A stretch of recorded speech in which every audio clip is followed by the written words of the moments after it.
கிளம்பிட்டேன்பா. கிளம்பி போயிடுறோம். ஆனால் பக்கத்து வீட்டுக்கார இன்னும் வரலையா தண்ணி பிடிக்க?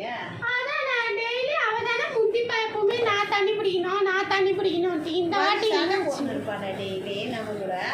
ஆமா என்ன அவ்வளோ காணுமே இன்னைக்கு எட்டி பார்த்தா. அதாச்சும் பார்த்து வீட்டுக்கு போயிட்டு. ஐயோ நேற்றுலாம் பயங்கர சண்டை வீட்டில். ஒரு வேளை சண்டை போட்டு மாட்டே என்ன தெரியுமாச்சு? நான் அப்புறம் விசாரிச்ச பாரு. அப்பா சொன்னாங்க அவ புருஷன் பண்ண வச்சிட்டானா. ஆற்றுக்கு போயிடறான் அவன். அப்புறம் எல்லா வீட்லேயும் பொண்டாட்டி பிள்ளை தான் புருஷன் உழைப்பாங்க. இந்த வீட்டுக்கு தலையே என்ன ஆகுது? புருஷன் இந்த இது வரைக்கும் நான் கேட்டதே இல்லை. பொண்டாட்டியோட பல்ல தான் உடைச்சிருக்கான்னு நான் கேள்விப்பட்டிருக்கேன். இதான் புதுசா